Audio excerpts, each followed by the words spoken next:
When I experience an obstacle or challenge, I'm going to move past it. I'm going to shatter that glass ceiling and I'm going to keep going. It hurts to smash a glass ceiling. Wow, we literally have to be superheroes to walk through this life. While I might have been the first, I pray that I'm not the last.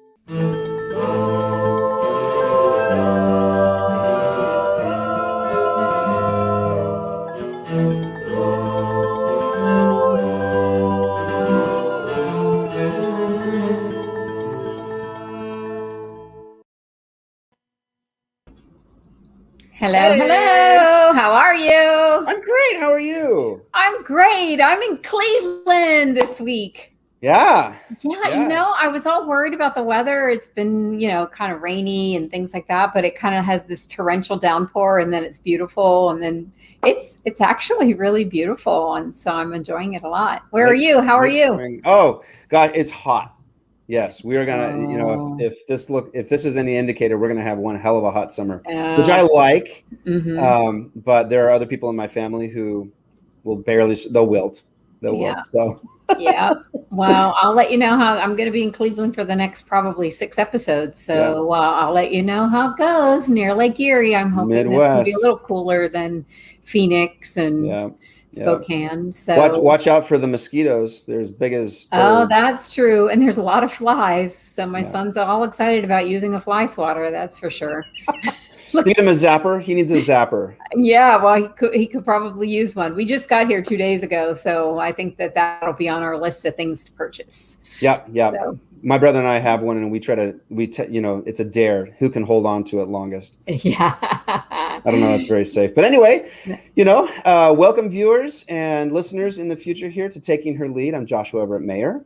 Mm-hmm. I'm Janina Contellato, and I am so excited for today. I have been waiting for this day.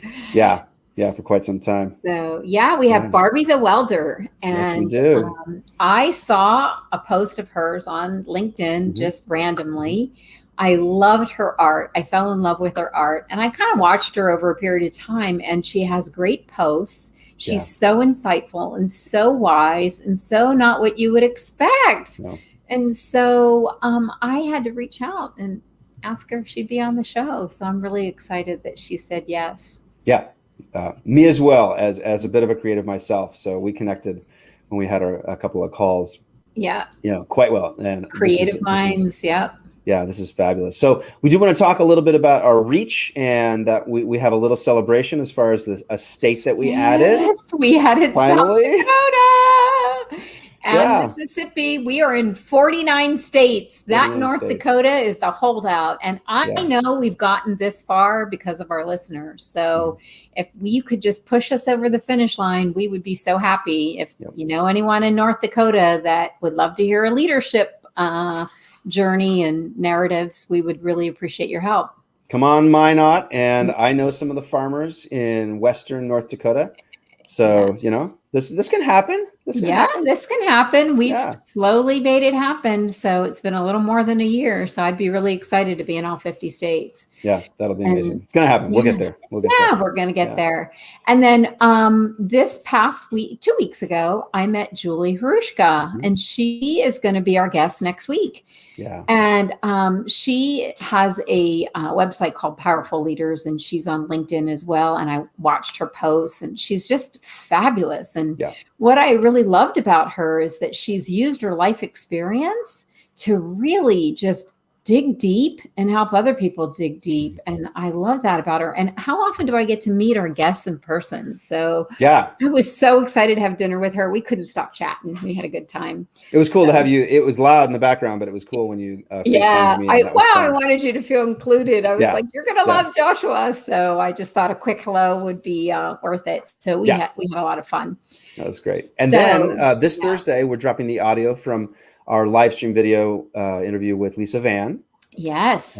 So, one of the top salon owners and stylists in the world. Yes. So we had such a cool time with her. Yes, and I love to hear what she did during the pandemic for the community during COVID in Seattle. And Seattle, got hit pretty hard, and it was pretty empty there down in Belltown, downtown, where her salon is. And she went every day and answered those phones. And I really admire her for staying true to her community. So I think that was a great interview. I really enjoyed it. Yeah. So okay, we are in a whole bunch of countries now, and again, we've done this for a year and a half, and we're just cruising right along, and we've got some interesting things coming up that we'll be broadcasting about. That's all I'm going to say. Stay tuned, exciting things. Yeah, stay tuned. Very, very fun, and some incredible guests coming up in even further into the future. And we're, as usual, we're booked out a long way, so very excited. Without further ado, let's bring on Barbie the Welder. Yay, Barbie.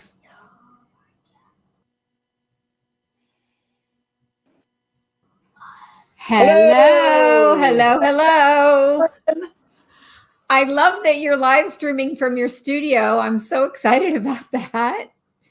It's my favorite place to be. Yeah. Well, tell our listeners where you are and a little bit about yourself.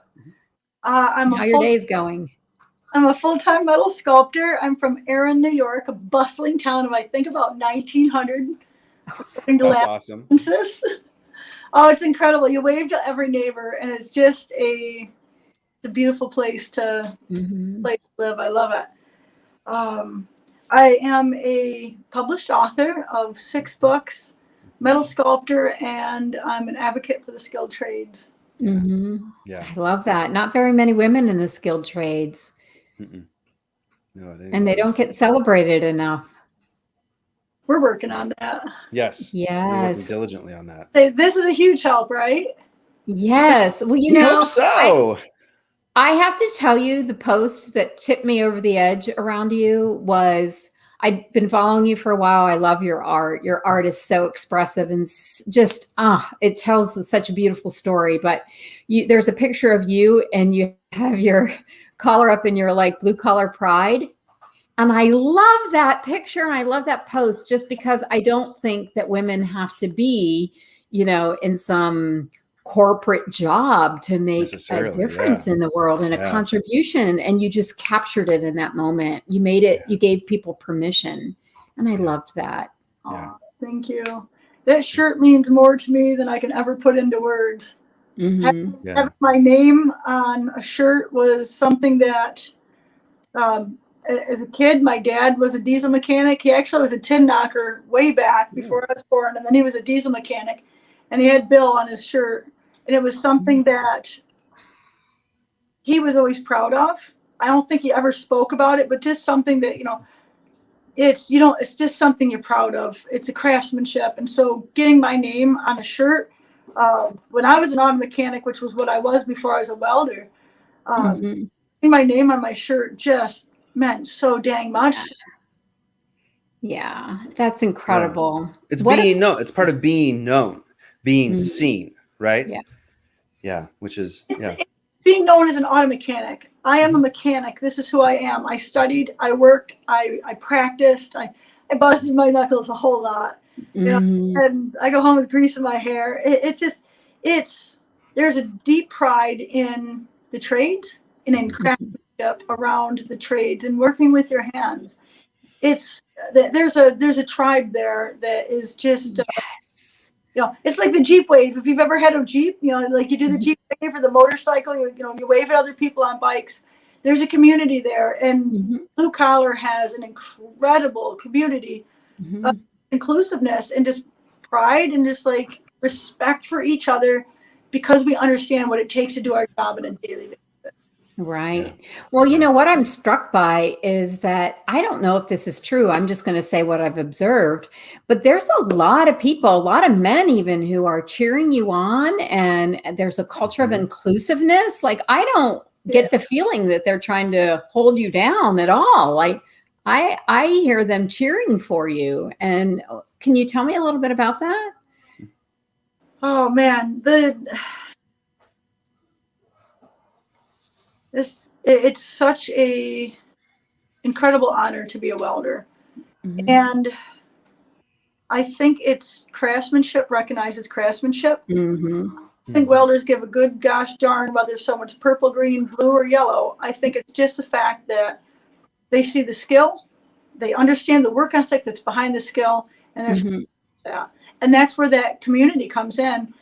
And you know, when another welder looks at what I'm doing and just says, "Wow, I've never seen something like that," or "Wow, that's amazing," or whatever, like I've had people that are like high up in the art world that have complimented my art, and it means the world to me. When another welder who's been in the field for 30 years looks at what I'm doing and says, "I've never seen anything like that." Yeah. There is like just the absolute deepest honor that I can receive. Yeah. Agreed. Wow. And I felt the same way the minute I saw it. So I know that people are probably curious and it'll set the context. Can you show us a couple of your pieces so they kind of know what we're talking about? Yeah. Let's see, where is it? Is it behind me? There's Jake. Oh, yeah. Yay! So that is, I've got two of them behind me. I'm trying to like, I'm backwards. Yeah, right. Yeah, it's okay. Who I created out of 5/8 inch round bar and scrap metal, and is my hammer holder. My idea was just to do a very simple hammer holder. Let's see, go the right way. This is a 6 foot tall skilled tradesman that I am in the process of creating. So you can see he's not done. I've left the pockets. He's going to have a blue collar shirt. I've left the pockets open because I may or may not give him a heart. I have to make sure that I have enough time to do it 100%. So I've left it open to give me the option, but he's being created out of 1/4 inch round bar, where I've formed the round bar up and then I'm welding it and grinding it, every single one. And right now I think I have almost 900 foot, 800 or 900 foot of 1/4 inch round bar in him. And I'm on about pound 4 of filler wire. Wow. He's got tools, and you probably cannot see it from where you are. No, I can pick up some of it. Yeah. So I have tools that I crowdsourced the tools. People from all across the country have sent in tools that represent their skilled trade or a family member's skilled trade.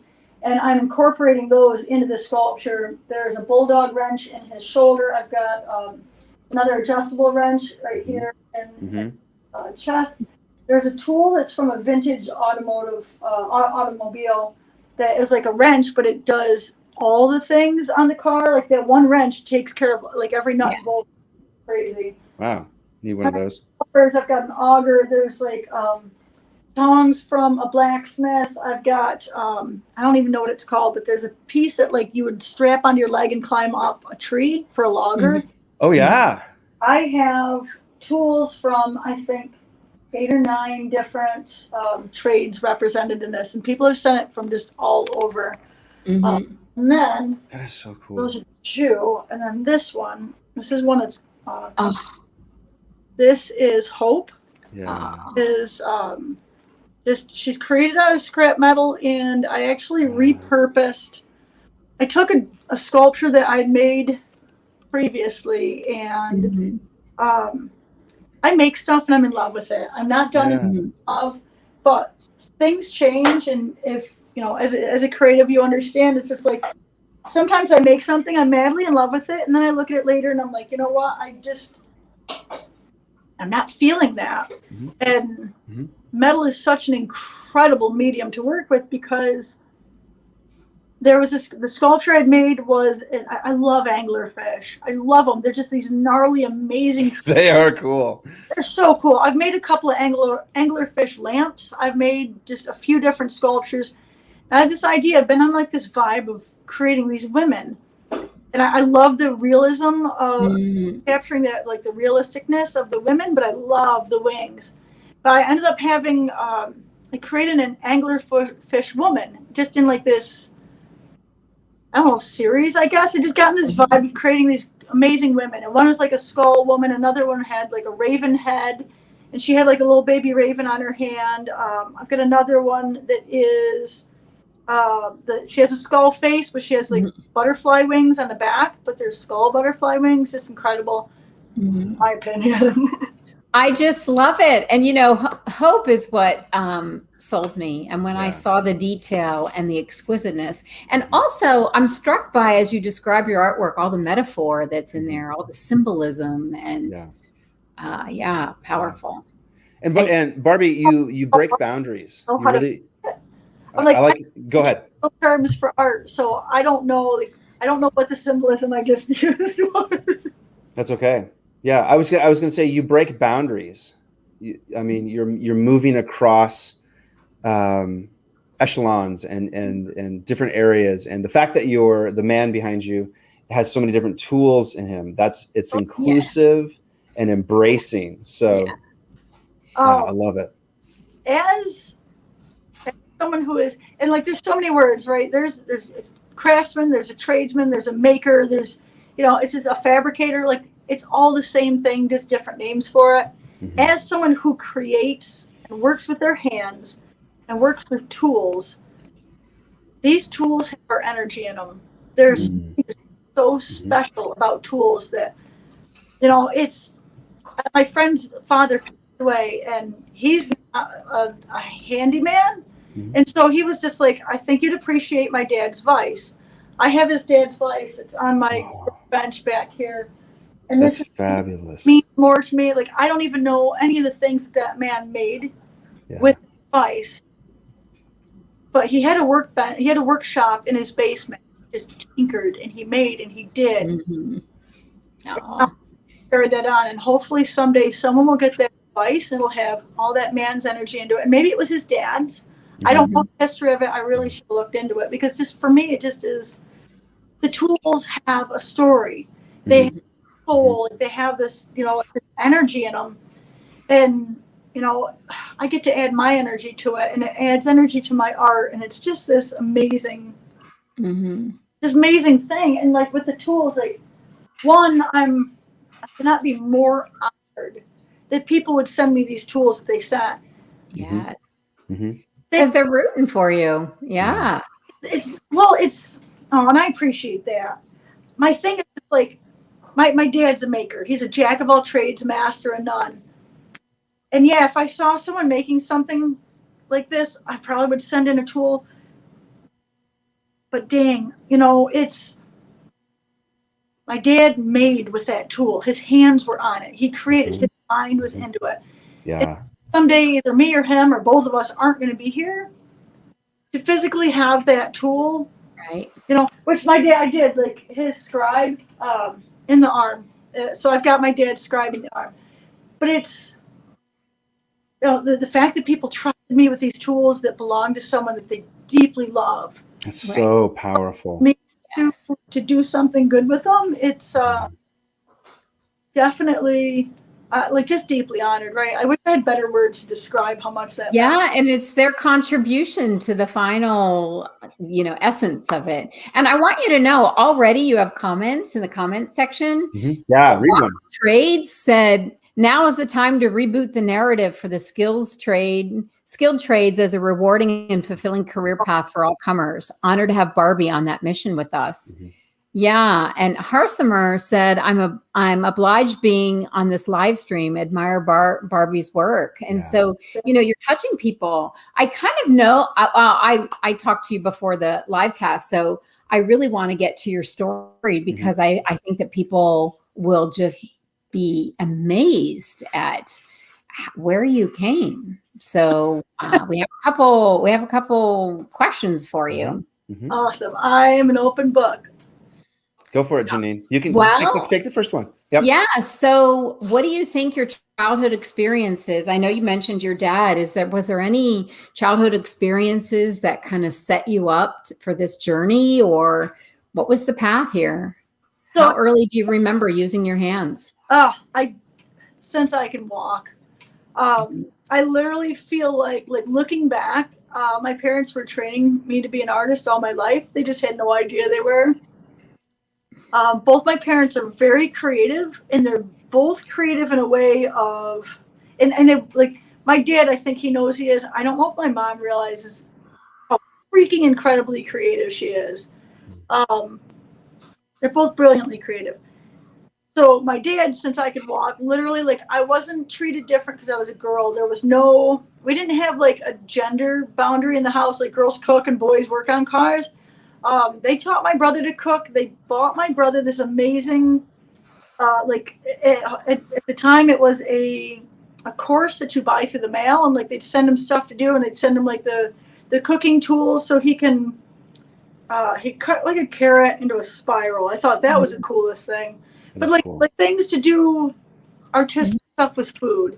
And he was young. I'm pretty sure he was probably like 6 or 7 at the time.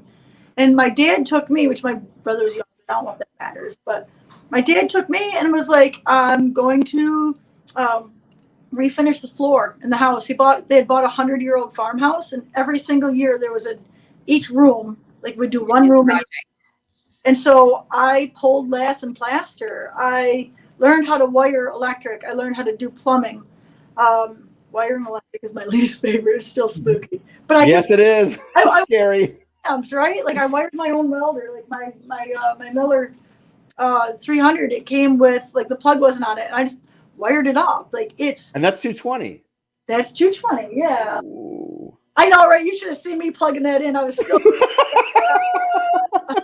It's like so spooky. Called with the plugs. Absolutely. We would have been calling you Sparky instead of Barbie the Welder. Oh my gosh, the hair just. But my mom, on the other hand, like, so while my dad was teaching me these hands-on and very like blue collar, jobs, my mom had an art box, which I've never thought of myself as artistic. This is like just never have, right? Like I couldn't draw. I associated, for whatever reason, drawing with being artistic, and so I said I couldn't be artistic. But my mom had this art box. It had clay in it, and I loved that. I remember colored with paint by color, whatever. Paint by numbers, yeah. I always used way too much water. The pages were always soaked, so that I loved taking the water and seeing the color like transform. But watercolor, yeah. Watercolor, right? So just never saw myself as creative. But my mom would take like a juice can. She'd take juice cans and like put strings in them, and like we would hold them. So like we'd stand on them. So like we had like these stilts that we would walk around with. And she would take boxes, and we'd take like an oatmeal box and like the round oatmeal container, and then like cereal boxes, and we would take them, we'd like cut them up, and we'd turn them into a friggin' robot. Like I could have, box. Oh, that's cool. She was always like super creative. And then to top it off, when I was super little, my mom is a published cartoonist. So go back to when you would have to mail stuff in. My mom, like the hard way, like I'm an artist. I feel like it's an easy way, right? Social media, one right person sees my stuff. Next thing you know, I have 8 million views on a video. Yeah. And no, don't ask me how it happened. The magic of social media. My mom, the hard way, was a published cartoonist, and you could pick on her about this. She had stuff published in Playboy magazine. Well, they always had good cartoons. They were known for that. They were. My dad read it. Yeah. Everyone used to say, I read it for the cartoons. Well, my mom was one of the people that would send in ideas, and like she sold her ideas and she sold her drawings. The cartoon book Trim's Arena. She was friends with the dude that did that, and like he's got in there, her last name is Sheepsma. So in that book is like Sheepsma really picks up a lot of spares, like used her name because she had been around. And then everyone knows Marmaduke, right? When my brother was born, the dude, and I don't know his name, and I'm sorry, but the dude who draws Marmaduke sent my mom a picture of Marmaduke, and it says Marmaduke sends Grant a great big smooch. And it was like, kissy lips. Oh. I mean, we're talking like one BA right there. Yeah. The hard way, snail mail, like did that like that, and didn't have the luxury of, so yeah, my childhood was literally like, this is what I've been training for. Yeah. I love it. So I know you've had some dark moments. What happened? What do you think contributed to that? Well, I definitely went through some crap, and it's I know today it's completely self-imposed, completely in my own mind. We create our lives. My parents are amazing parents. But as every parent, like there's no books on how to be a good parent. Talking about the creativity, like my mom made my clothes and and the stuff they didn't make was Salvation Army. They've always been financially like great middle class, but have been very frugal with money. And so the buying the Salvation Army clothes, it was super. Because they love me so much, they put me in homeschool. They wanted me to have the best damn education that they could give me. First, second, third, and fourth grade, I was in homeschool. But I lived in a neighborhood filled with teachers, and a principal lived next door. And so before homeschooling was cool, and I was an outcast between the homemade clothes, like the $5 sneakers, and she said she could cut my hair, but I have pictures that said that she can't. But like with just the deepest of love, that's what my parents did for me. And gosh, like what parent, like my mom would hand sew me stuff. I mean, like it's like the stuff, like looking back as an adult, I'm just like, I wish I could be half the damn parent that my parents could be. As a kid, because I didn't fit in, I had low self-esteem. I just wanted to be like the other kids. I wanted to fit in. I wanted to have friends, and the kids would spit on us. We got bullied really bad. We got picked on. And it just was like, low self-esteem. And then as I got older, in order to fit in, I went to drugs because it was like low self-esteem. And then however, get in where you can fit in kind of thing. And that's the crowd that took me in. Yeah. And I didn't feel judged. And you add drugs to low self-esteem, and then alcohol also. I was in alcohol. Started smoking at 9 years old. Wow. Yeah. Smoking cigarettes at 9 because my grandma did. My grandma was my best friend in the whole wide world, like the most incredible human, and the only place I really felt unconditional love. My parents, out of wanting me to be the best possible human being that they could make me, they were really strict. Yeah. And it's with love. It's completely and utterly with love. Like I have no frigging clue what I'm doing as a parent. I have 2 boys. I wish every day that I'm doing the best I can. I'm literally just throwing shit at the wall and seeing what sticks. I'm like, hey, let's see if this works. And hey, and just looking back, it's like my parents are doing the same thing. It took them 10 years to have me. Let's celebrate persistence, right? It took my parents 10 years to have. They were told that they couldn't have kids.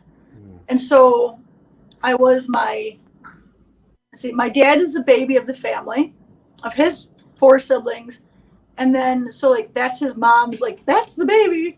And then when the baby finally does have a baby, like 10 years in the making, literally 10 years, 9 months and 30 days in the making.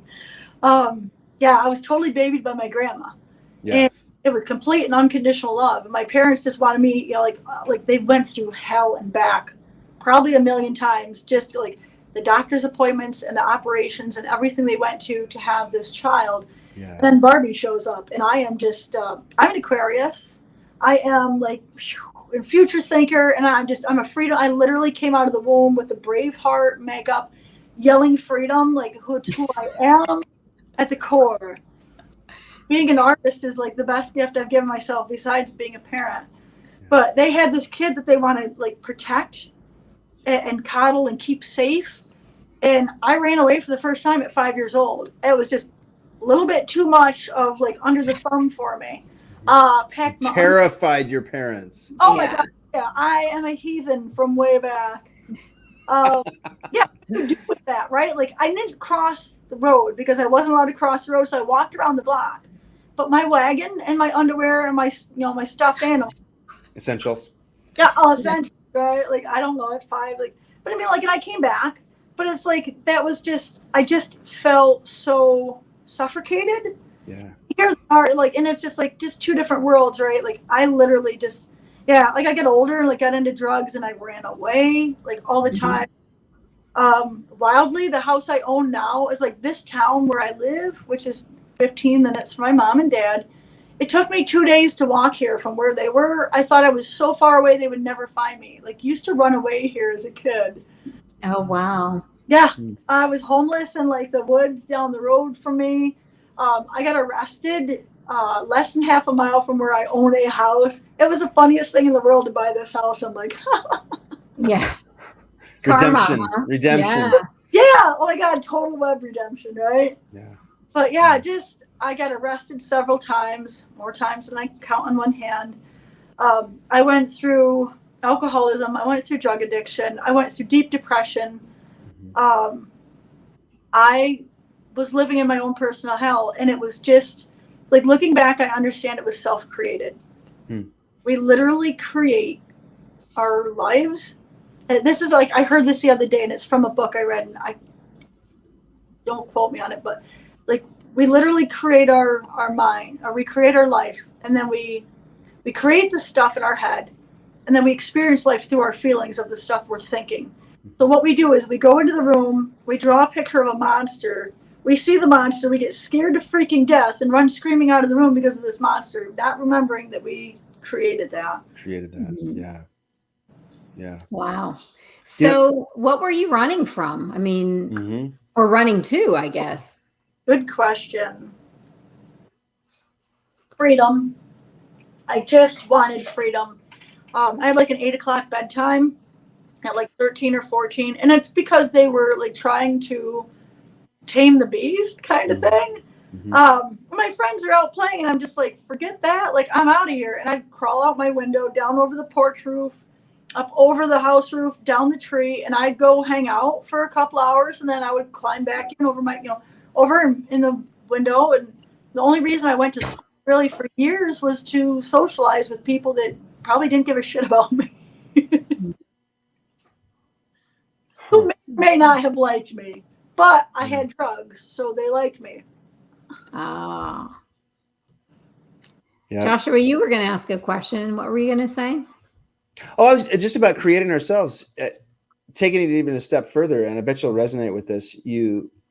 Science has shown us that through our minds, our thoughts, through our gut, our emotions, as our bodies and our flesh and our heart and our tissue renews, we are literally creating our bodies, creating our bacterial aura around, interacting with people as we create. So amen to what you're saying. Yeah, it's powerful. Level that I didn't know, but I feel that. I feel the truth when I hear it. And I understand that, like, I know that our bodies, like, are literally completely different than years ago because, like, cellular regeneration. I think that's the right word. Yep. I love that you're like just all the things, like, through the gut and, like, listening to your gut instinct. Like, that's why I'm here today. Like, listen to your gut. Like, it is like literally like locking in with like greater intelligence, like whatever that is to you. And insight comes to you, and it's literally a new thought. And you can have an insight, and your life is here, and one insight that just comes because your mind is a little bit quiet, or just you see something and it just like click, click, click, click, click, all these like things. And next thing you know, you're just like this. And okay, like, so Barbie, what was a big insight? What was a pivotal space for you? Welding. I went through auto mechanics. I was miserable, dealt with a ton of sexism, more depression, 2 failed marriages, which the second one happened after I sobered up. Good job. I had just gotten out of, I'd just gotten out of a mental institute that I was in because of drug addiction, and then drug addiction led to anger. Yeah. And then the anger led to them like strapping me down and not letting me out for a long time. And I say long time, I think I was in the hospital 6 months. Yeah. Wow. That's a long time. Yeah, they said I would never get out, and was enough fuel to fire me up where I'm like, tell me I can't and I'll show you I can. Yes, I will. That run to freedom again, right? Same theme. Real freedom. There, right? Good call on that one. But yes. What changed everything was finding welding. And it was at a time in my life where I was at the beginning and the end of my marriage, second one. Living in the projects where I am definitely not happy. I'm a country girl, grew up after we lived in the one house, we moved to a 40-acre farm. I run barefoot. I swim in the pond. I am just, tailgates and bonfires. And just through circumstances of us both being low income, him not wanting to work or just not working, and just some other stuff that just like one thing after another, we ended up in the projects. He's comfortable there. He grew up there. I did not. And it was the worst place in the world I can think of to raise my kids. My older son got 15 years old at the time, got jumped. And they're like by a girl. And then like once she jumped him, like he was brought up not to freaking put his hands on women, which I never thought of a woman being an aggressor. And definitely that's one of those things I'm like, okay. So if she's an aggressor, then you need to protect yourself, and just never, anyway. But so during this time, and just miserable, unhappy, like out of the hospital and off drugs, but just still with that same BS. Because even though like you remove alcohol and drugs, which I was still drinking on occasion, but anywhere close to like, not like where I was like hating myself drinking. I was into social drinking, and there is a difference. In my opinion, in my experience, your results may vary. Some people are told, like they tell you in AA you can never drink again, and for me that's not true. It's this, and that's why I'm like definitely like don't take my advice ever. We each have our own journey. Yeah, and it could be completely different for someone else, but well, I was there, happened to go over to the neighbor's house and watch the movie Castaway starring Tom Hanks. And in the beginning of that movie, there is this 15-second clip of this woman who is welding these giant angel wings. Now, again, at the time, I believed that I didn't have any artistic ability, which I can make amazing pillow and box forts, and I'm great at farting on my armpit. Skills, mad skills. Life skills, yes. I probably should do a TikTok of that, just so. Just to convince everybody you really can. Oh my gosh, I can make them on my knee pits also, and I can make my stomach growl. I like these tricks that I'm very, very proud of. But at the time, didn't think I was creative, but knew, and I can't explain how I knew. And this is just something that I feel like it just fits, is that I'd walked through hell in my mind all my life. Low income, single mom. For my first son, my second son, his father he did the absolute best he could. And I understand it and deeply love him because he's my son's father, but just didn't have a work ethic. Wasn't raised with it. And it was just, who he is. And just no money and the depression and all the crap and like his alcoholism and his drug addiction and just all of it. And wow, I feel like the sparks of welding resonated with me because I've been so used to the sparks of hell, and I just went towards that light. Wow. What was the first thing you created as a welder? I made, as a welder, like I have like when I went to school, I have a box that I made that's just a 4-sided box, 5-sided, good job, Barbie. 5-sided, like the 4 sides and the bottom. That was my MIG welding project that I still have. I have a picture of me grinding it because I don't even know why, but my teacher was so cool about it. I'm like, can you get a picture of me? Like, definitely, like, I knew I was in love with welding before I even struck my first arc. And it's just something that I'm obsessed, like lovingly obsessed with welding, and can't get enough. This is my addiction now, right? It's healthy, potentially. But I've definitely taken the obsession and the addiction. I'm using my powers for good. Right. And your freedom to do whatever you want to express yourself. Your expression is not, boxed in. And it's outpouring, you're giving to other people, and other people are gaining joy and healing from what you're doing. Which was the last, like, never in a bazillion years, and that's an official number, Never in a bazillion would I have thought, right? Yeah. I'll tell you, like, I say it's selfish. Like, my mission was selfish. I just wanted to make art. I didn't give a rat's tiny ass about anyone, with all due respect, including myself at the time. I love my kids. Hated myself. Just wanted to weld art. In a nutshell, like, that's who I am, or who I was.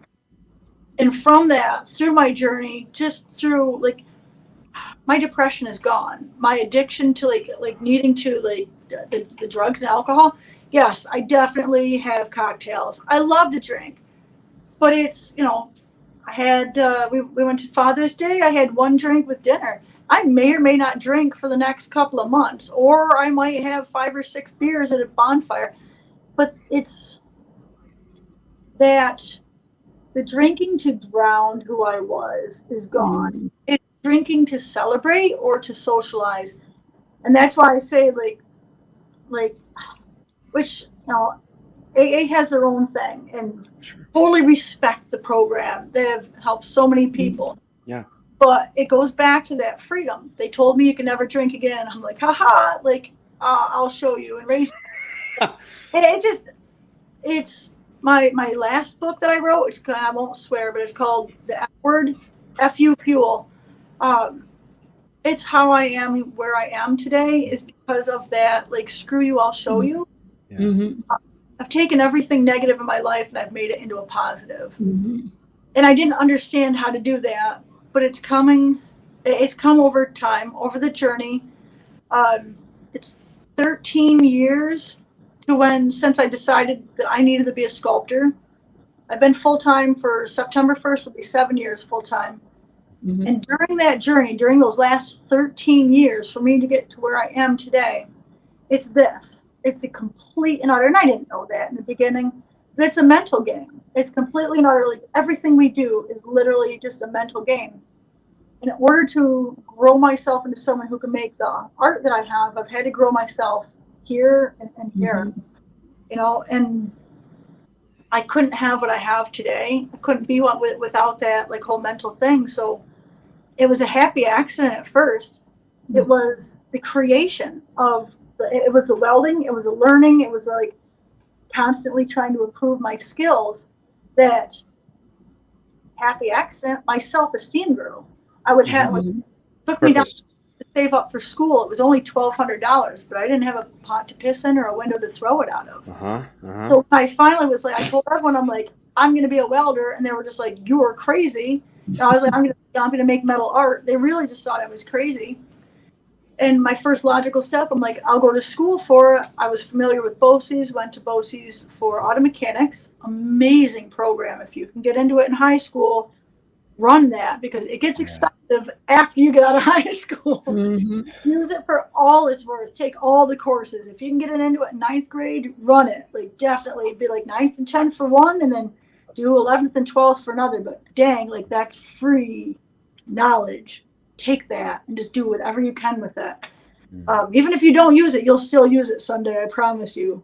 Trust me. Never get rid of your tools. Yeah. Well, yeah. So how have you managed conflict over time? Because I think the conflict is something that we all are challenged by. And I also think that when you have struggles with addiction, avoiding conflict, but finding it are kind of juxtaposed. So what do you think about conflict, and how have you managed that over time? Oh, wow. Such a brilliant question. So I definitely was a conflict magnet. With the drugs, with the alcohol, with the depression and anxiety and all the stuff that comes along with that, like attracts like. And so I was literally like a crap magnet. I hated myself. And it's like crabs in a bucket. Like, they just, like, and that's not the right one, but you basically attract what you think about, right? And so, like, I was just, my entire mind is like this giant thunderstorm always. And I just hated myself, hated this person. There was always drama. There was always conflict. Woe is me. It's like that whole, like, almost like I created shit, so I had shit to complain about. having that conflict. It gave me something. Constantly generated it. Yeah.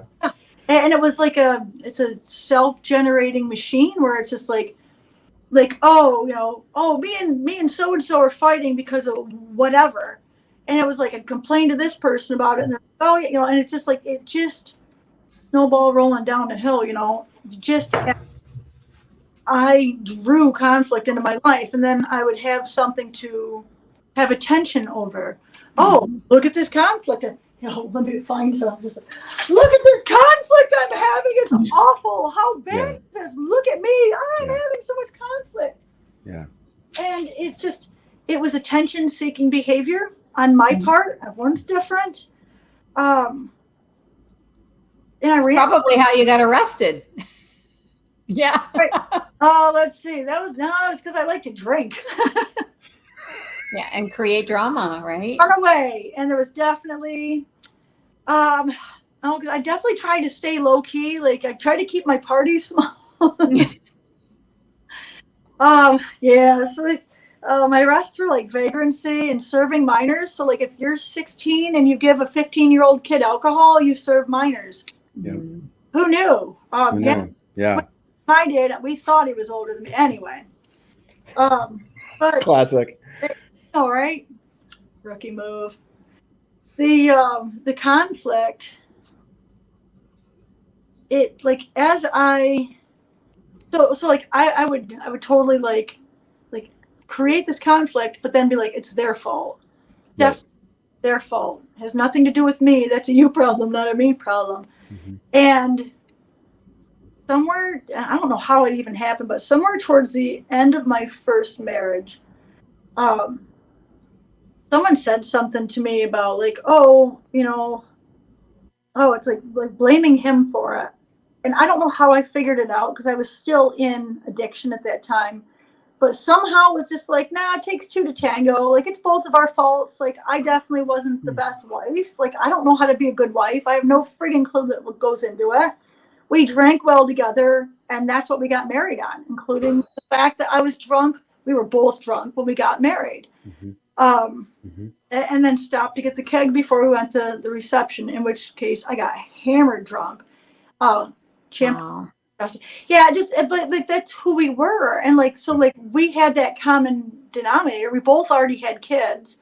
They were a year apart. My son was 3, his son was 2. They were both in the wedding, super adorable. But like, we're just, we drank really well together. And so that common denominator, and that caused a lot of problems. But just that realization, like, kind of dawned on me. I'm like, yeah, like I was a shit wife. Like, I don't know how to be a good wife. I don't know what to do with my hands, like I just don't know how to be a good wife. My mom and dad are still together, 56 years. They just celebrated June 12th. Proud of you guys. If they argue, it's behind closed doors. I never knew that work went into a relationship. Assumed that white picket fence would grow. The 2.5 dogs. We've already got the kids. I just thought that shit would show up. And so I just was ignorant to what it took, the work behind it. Yeah. And definitely was a quitter at the time, except for drugs and alcohol. So running from conflict instead of staying there and like, let's figure it out. Like, we made this commitment, in front of our friends and God, like, let's work it out. And it just never dawned on me. I ran. I was like, and see you later. And we both ran, but I can only speak for myself, so I ran. Right. But yeah, so like this, and I remember like I was working at a speed shop down in Elmira Heights, Tom Holleran's, and like standing in the parking lot, and someone was asking me about, where he is, and I just inspiration, right? We were talking earlier about inspiration. I just had like this inspirational insight that like I was a shit wife, and so it started changing. Like, I definitely started taking every now and then, because it's a practice and I was very new at it, taking some responsibility for my actions. And down the road, that was the game changer, is when I started to look at myself and say, you know what? Like, yeah, you're a drug addict. Whose fault is it? It's not your mom's fault because they were strict parents. It's not so-and-so's because they, you're divorced, or you're a single parent, or you're this or you're that. it's your own fault. You made that bed, you lay in it. Like, you now have to, Fix it. Yeah. And so I started to conflict. When I sobered up, conflict really just kind of fell to the wayside. Not quickly, but slowly over time. And when I made the decision to divorce my second husband because it wasn't a healthy relationship, I really walked away from a lot of conflict and drama. I made a decision that was unpopular at the time with everybody.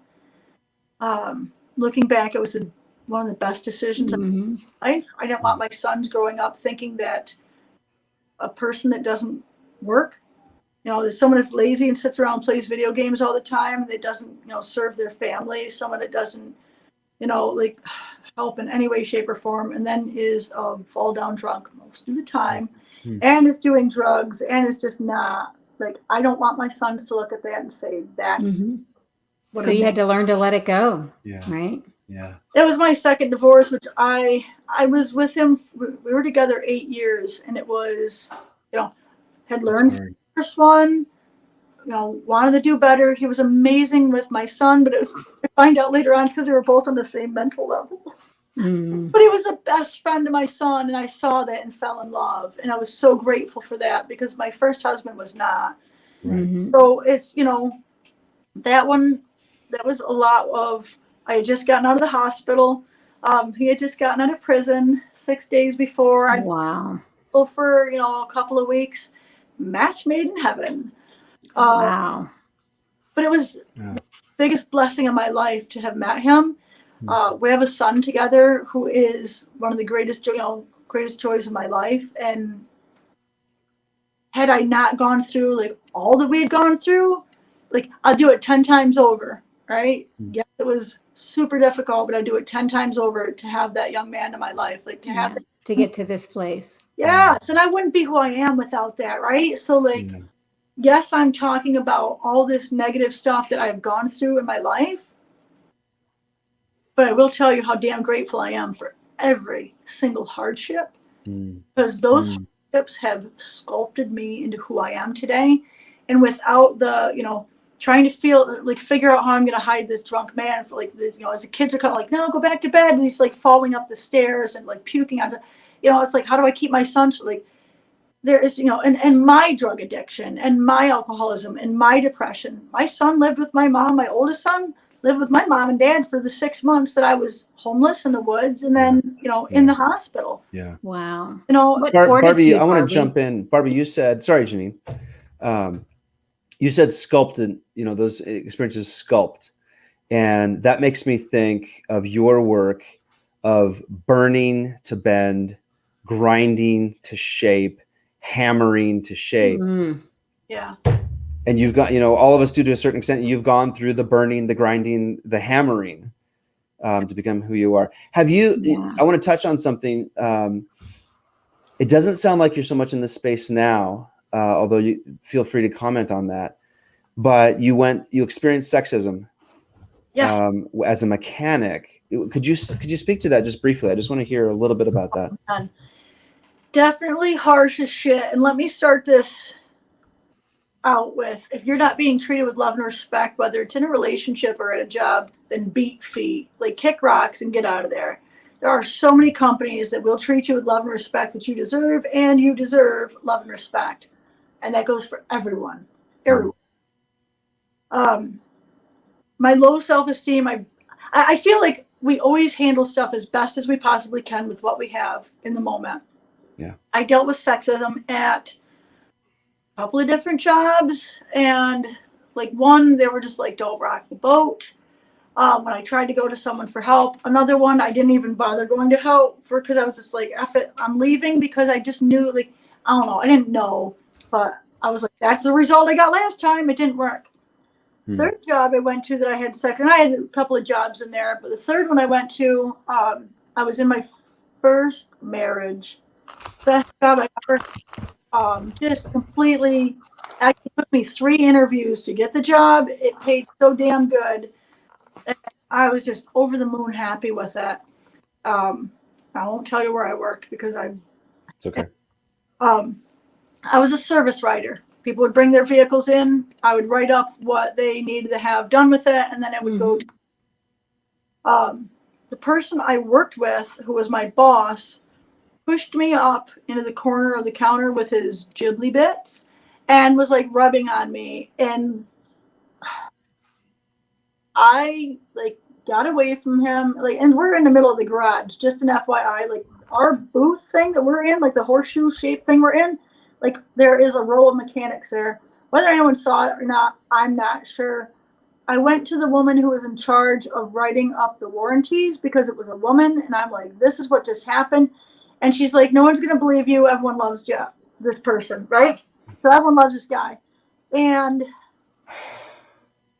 at the time the guy I was married to, I had watched him fight before. He definitely was close to killing someone in a fist fight. He was 6'6", 275. He's not a small dude. Definitely built like he could MMA fight, and I've seen him fight. I tried to get help at work to get that rectified, but knew I had two options. I could stay there and deal with this scumbag. It's the best job I've ever had in my entire life. I could tell my husband, and I know damn well that I would end up losing my job and my husband would be in jail. And at the time I loved him and didn't want him to go to jail and or prison for murder, because he would definitely have murdered him. I ate it. I never said a thing to anyone. After going to her, I quit the job because I didn't want my husband to kill this guy and I didn't want to work with him. I didn't have another job that was that good for years. And I was just like, F it, and left. Well, Barbie, I want to bring something up because because that's what I did, right? And I'm like, if the girl's not going to help me, then the guys aren't, because I'd already gone to guys at previous jobs and they're like, don't rock the boat. But yeah, just shit, right? And I know girls are still like, I'm going to say I'm blessed, which is bullshit. But I was very blessed. The company I worked with, Cameron Manufacturing and Design, utter and complete respect from every single person that worked at that company. I literally thought the welding industry was different from the automotive industry. I thought that was a norm in automotive, and it wasn't in welding. And it just so happened that the culture that these guys have created here with this company is just extremely inclusive. They don't give a shit what you look like. They want people with skills.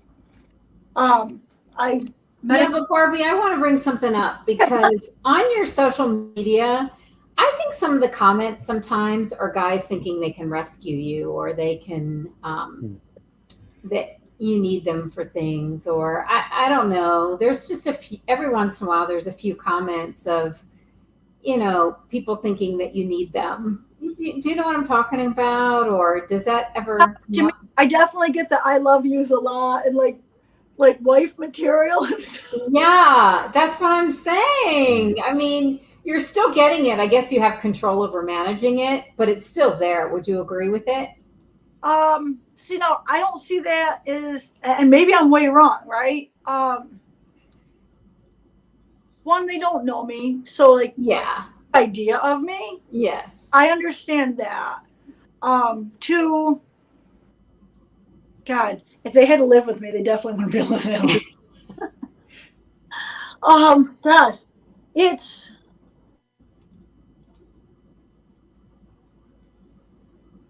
I'm grateful that people care about what I'm doing. Mm-hmm. I'm honored that someone would even like look at what I'm doing and be like, wow, like that's amazing. Mm-hmm. I have never thought about that as sexism. So let me think on that for a second, as far as like, well, if they love your art, that's one thing. But I think some of them try to build the connection because they're trying to get to your heart, or they're trying to get you to. There's definitely some comments on there that are like, holy crap, like if your mom saw that, she'd wash her mouth out with soap. Right. Excuse me. I look at it this way. It takes all kinds of kinds to make the world go round. Mm-hmm. I can't control anyone but myself. And it's none of my business what other people think of me. Mm-hmm. Only my business of what I think about myself. As far as social media goes, damn woman, that's a really good question. you're in the driver's seat, and I think that you're using it, and It's for you. It's how I respond to it, right? So I can't control what people say. Yeah, it feels dang good when someone says, "I love you, Barbie." Like I tell them thank you.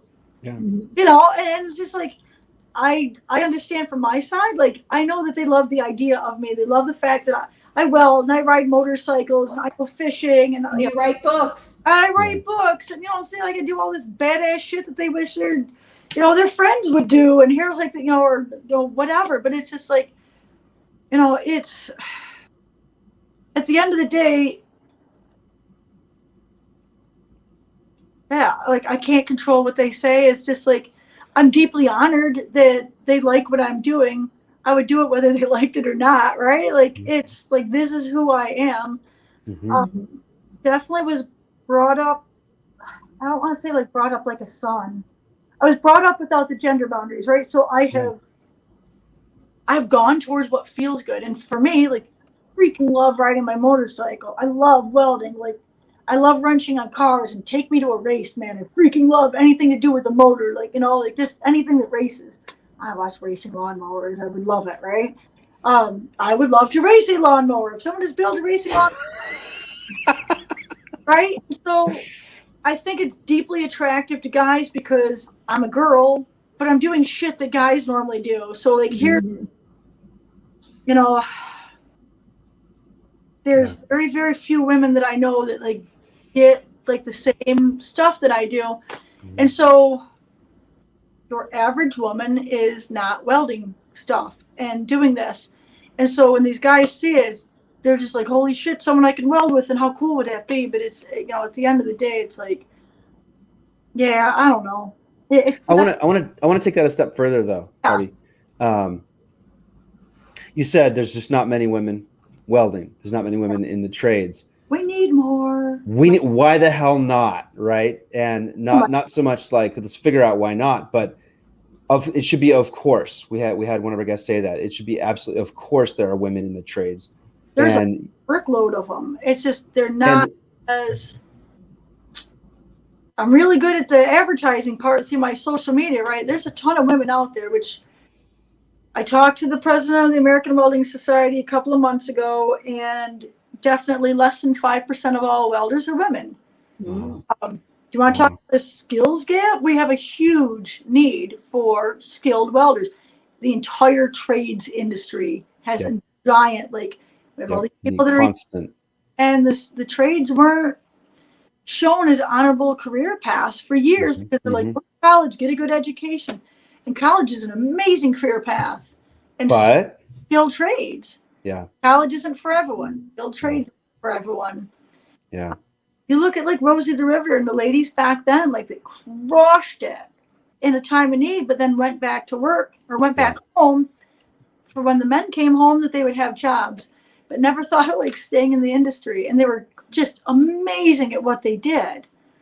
You talk to any welder who's been around longer than 20 years, and like these, it probably not even that long.